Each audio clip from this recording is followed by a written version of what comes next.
Experience shows that that state of pure being, or that state of self-awareness,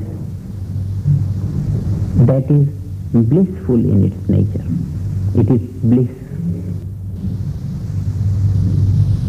If we have not experienced that state in life, then we have not experienced bliss in life. We will see this evening that it is possible for every man to experience that bliss consciousness, that state of Samadhi. Possible for everyone to do it. This evening we are going to analyze in a very scientific manner, in a very systematic manner, how that pure consciousness, that absolute awareness or absolute consciousness, that state of Samadhi be accomplished or be realized. We have seen that state is that state of consciousness where one does not experience anything of outside, and yet one does not go to deep sleep. Our common experience is that when we stop experiencing outside world, then we go to sleep. That is, we lose our ability of experience. That is our common experience. Either we are actively experiencing outside objects, or if we are not experiencing, then we lose the ability of perception and go to deep sleep. Either activity of the wakeful state or passivity of the deep sleep. This has been our course of life, right from birth till now. Now what we want is, we want to stop experiencing of the outside objects and yet remain awake in ourselves. That pure awareness which is not appreciating anything of outside and not becoming inactive as it becomes in deep sleep. What is the technique for that? When we are experiencing things of the outside world, then we should not suddenly stop experiencing them. No sudden stopping of the outside experience. We should gradually stop outside experience. Stop experiencing the gross, enter into the experience of the subtle objects. Like that, entering into the experience of the subtlest object, you transcend that and you remain aware in yourself. Perception of the object is left out gradually. This technique of withdrawal of the mind from the outside gross experience to the states of subtle experience until the subtlest experience of the outside has been transcended and the state of transcendental consciousness, pure awareness is gained. This technique is called meditation.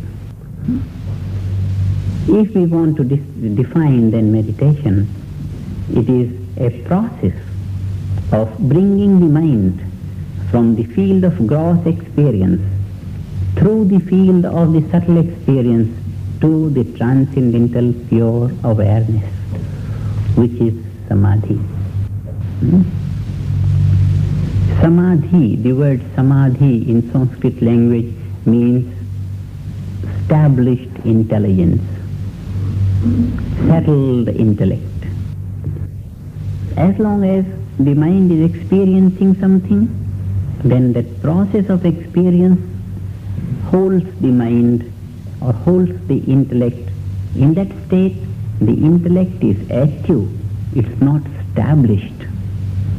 Samadhi means established state of the intellect, settled state of intelligence, where there is no activity, there is no passivity, pure awareness, pure state of being. As long as we are experiencing something of the outside world, so long, we do not derive such great happiness from the object which would satisfy the mind. That is why the mind keeps on moving while we experience anything of the outside world. The mind keeps on moving. When we come to the subtle states of experience, the charm is increasing. When we transcend the subtlest state of experience, the charm is infinite. That state of pure consciousness, Samadhi, is all bliss consciousness. The mind gets contented, fulfilled. And because it is bliss, the mind goes that way easily, quickly, without loss of time, without any straining or any difficulty. That is why we say it is easy for every man to enjoy Samadhi, to enjoy that bliss consciousness. It is not a difficult thing, because as the mind proceeds from the grosser states of experience to the subtler states of experience, it experiences increasing charm, and this increasing charm draws the mind all by itself. The path of Samadhi, the march of the mind from the field of gross experience of the outside objective world to the inner fields of life, is a simple, easy march of the mind, because mind experiences greater happiness at every step. And that when the mind experiences subtler and subtler states of experience, then experiencing the subtlest state, it becomes very sharp, very sharp. Transcending that, the conscious mind becomes consciousness. Therefore we say, according to our principles, it is easy for the conscious mind to become consciousness. It is easy for the wandering mind to get to the state of settled intelligence, Samadhi. We don't have to train a man to enjoy more. Everyone wants to enjoy more in life. It's natural. We don't have to train anyone and to enjoy more in life. No. That is why we don't have to train any man to enjoy that state of Samadhi, that bliss consciousness, because in that direction mind would naturally go, because it wants to enjoy more. If the radio is singing and if a better melody comes from the other side, instantaneously the mind picks it up. Without a loss of time. We are not required to train the mind to enjoy a better melody. Like that, never we are required to train a mind to enjoy more towards the direction of greater happiness. The mind naturally goes. That is our experience of everyday life. Just as it is the nature of the mind to flow in the direction of the slope, so also it is the nature of the mind to flow to a field of greater happiness by nature. Maybe until now in the books of yoga and philosophy you might have been reading that wandering is the nature of the mind. But now I say wandering is not the nature of the mind. The nature of the mind is to go to a field of greater happiness. And the nature of the mind is not wandering. Nature of the mind is either to go to a field of greater happiness, move in the direction of greater happiness, or remain established in bliss. That's the nature of the mind. If we find our mind is wandering, it's wrong to conclude that wandering is the nature of the mind. No. It is wandering to settle down somewhere in bliss.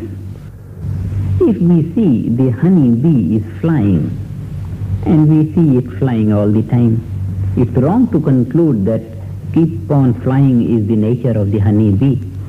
No, it is flying only to sit down somewhere in a honey flower. And as long as it doesn't get the flower of honey, it just does not sit. But flying is not the nature of the honeybee. Its nature is to sit down somewhere in honey and be happy. No. Like that, it is wrong to conclude that the mind is wandering by nature. Wandering is not the nature of the mind. So, what is the nature of the mind?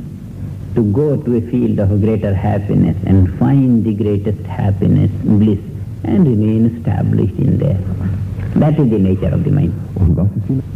That is why when through the process of meditation we take the mind from the experience of grosser fields of object to the field of the subtler states of the object, then the mind, experiencing greater charm at every step, naturally goes that way and becomes established in Samadhi.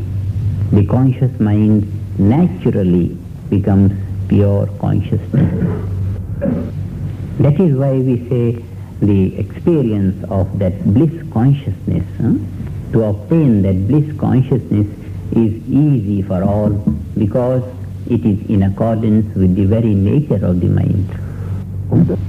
That is why we say that the state of fulfillment of life, that blessed state of pure being or pure consciousness, that state of Samadhi must be enjoyed by all the people, every man, everywhere in the world.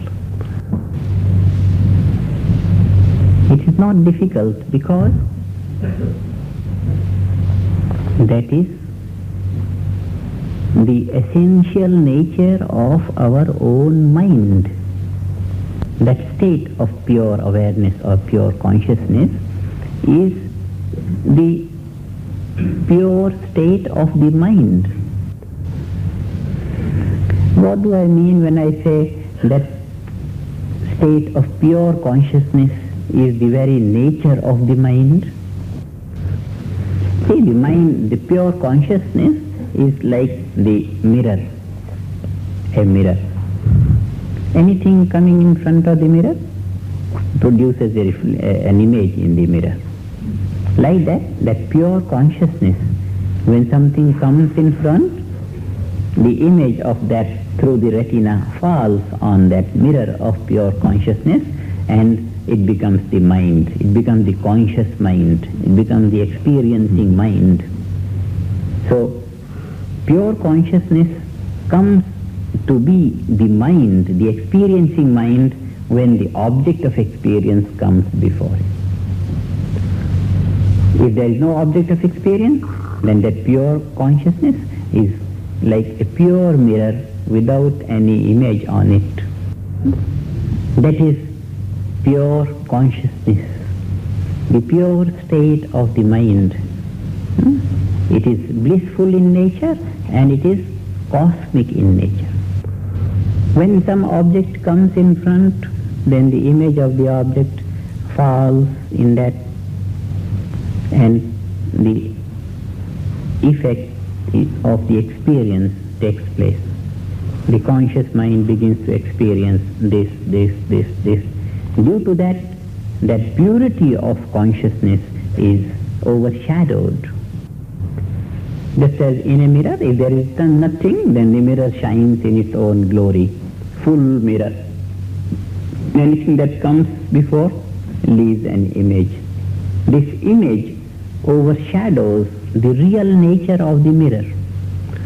So we are all the time leaving an image on our consciousness by experiencing this, either in the wakeful state or in the dreaming state. All the time our pure state of consciousness is obstructed or overshadowed by the objective experiences. Meditation is that process which removes the objective experience and leaves the mind all by itself. That is self-consciousness, pure awareness, Samadhi. The process of meditation starts from the level of thinking, because as the objects leave their picture in the mind and do not leave the mind in its pure consciousness, so also the thoughts also leave their image on the mind and do not leave the mind in its pure state of consciousness. So meditation starts from the conscious level of thinking and explores the finer levels of thinking. Getting to the finest thinking, it transcends and gets to that pure consciousness, the field of the being.